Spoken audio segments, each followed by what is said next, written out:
Cameroon, Bandung, Africa, Bandung, to the world, Bandung. Hello friends, your Babenda man, your Ikuna man, your Ngi man, your Bakuri man, and proudly so your Anglophone brother. Welcome on this platform. Emmanuel Macron, à l'heure où je vous parle, est incité par certaines élites françaises, de faire quoi? De repenser le rapport entre la France et la Russie après la guerre. Après la guerre, c'est quoi? Ça veut dire que dans leur paradigme, ils pensent vraiment que ces élites-là, myopes, pensent vraiment qu'ils vont gagner la guerre contre la Russie. Parce que ce n'est pas une guerre Ukraine-Russie. C'est une guerre otanienne contre la Russie. Quand je parle des choses ici, les amis, je convoque toujours humblement nos amis d'aller regarder the root causes of the war. Parce que ce qui est visible là, c'est trop facile de dire tel a fait telle chose. Mais qu'est-ce qui est à l'origine de la guerre? Qu'est-ce qui a causé la guerre? À partir de là, on va faire des bonnes analyses. Et à partir de là, on va trouver des bonnes solutions à ce problème-là. Parce que ce sont les Ukrainiens qui souffrent.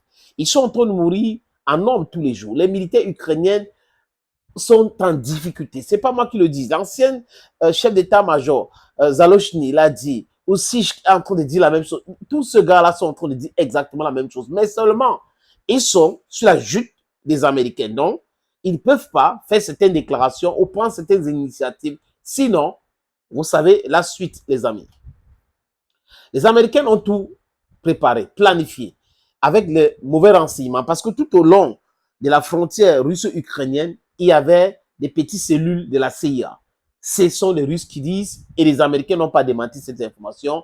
Et quand les opérations spéciales ont débuté en Ukraine, les Occidentaux ont dit que les Américains eux-mêmes, je parle des Européens, ils ont dit que les Américains avaient des renseignements parce qu'il y avait l'agent de la CIA tout au long de ces frontières. Et l'information donnée par les Américains que la Russie va passer à l'attaque, c'était une bonne information. Mais on sait aussi que les Américains discutaient avec les Russes. Vous savez, jusqu'aujourd'hui, les deux pays discutent toujours. Et l'hypocrisie dans ce que nous sommes en train de voir, c'est quoi? C'est qu'on a sanctionné la Russie. L'ancien ministre philosophe, enseignant allemand plutôt, Bruno Le Maire, avait dit qu'il devrait, l'Europe devrait mettre l'économie russe à genoux. Mais qui est à genoux aujourd'hui et qui est debout? Posez-vous la vraie question. Il est où aujourd'hui? C'est Bruno Le Maire, peu importe les amis. Il est où? Donc, voilà la qualité des gens qui certainement prennent de l'argent à travers certaines agences américaines pour pouvoir soutenir le non-sens. C'est-à-dire qu'ils sont guidés par l'intérêt pécuniaire.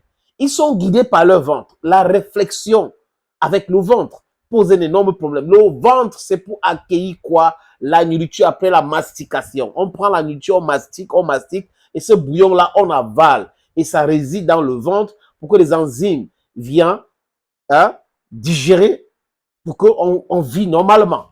Mais quand vous remplacez le cerveau, que là, c'est le cerveau qui est à l'intérieur ici, là.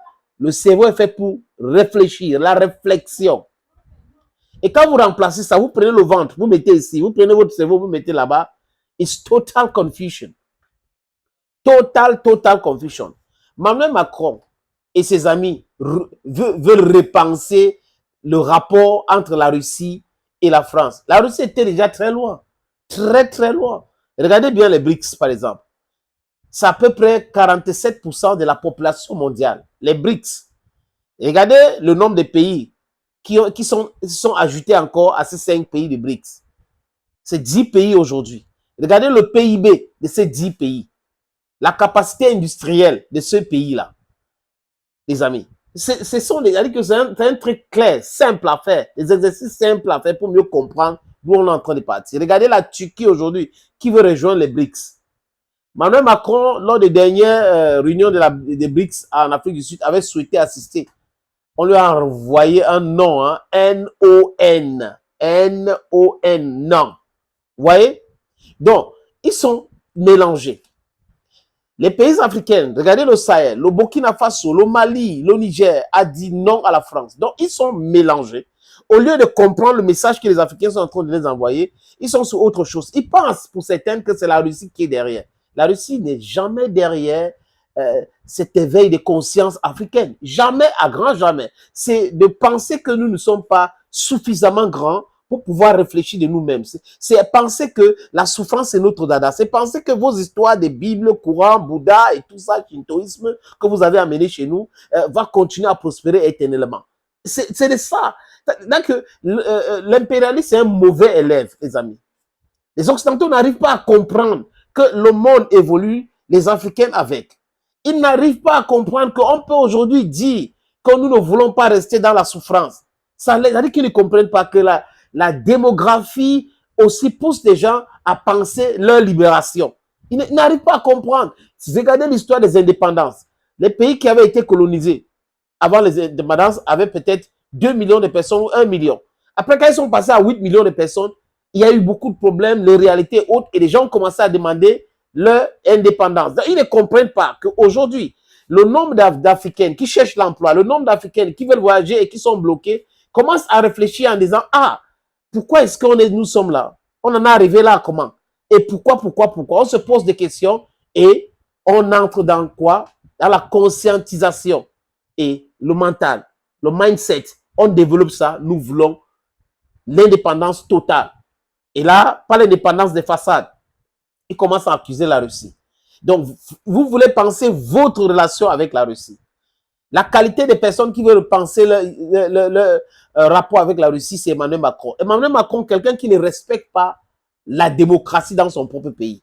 Il perd les élections, il prend quelqu'un qui vient d'un parti minoritaire perdant, nommé comme Premier ministre et nommé un gouvernement qui ne représente pas les élections qu'il a lui-même convoquées. Parce que c'est lui qui a dessus l'Assemblée nationale de la France.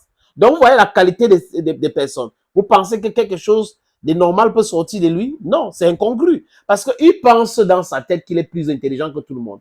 Et on voit son intelligence, les limites de son intelligence. Il est dans son attitude jupitérienne. Vous voyez, la Russie, nous analysons l'actualité. La Russie est déjà passée à autre chose depuis. La Russie sait que la France ne sert absolument à rien. Discuter avec la France, c'est perdre son temps.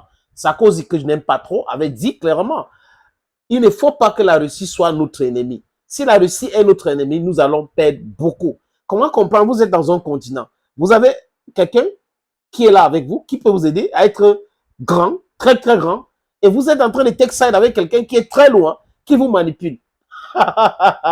Repensez alors votre rapport avec la Russie, on va voir ce que ça va donner. Quel rapport aujourd'hui? Des gens qui comptent seulement sur la manipulation, sur le soft power.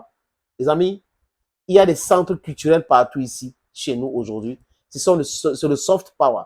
Il est temps de fermer tout cela pour que ces gens-là comprennent que les histoires qui sont en train de crier tous les jours, on est au courant et on a trop d'avance sur eux. Oui, ce qui se passe entre la Russie et eux là, ça nous donne beaucoup d'idées. Et nous devons saisir l'opportunité pour pouvoir nous libérer totalement. Thank you, friends, and bye-bye.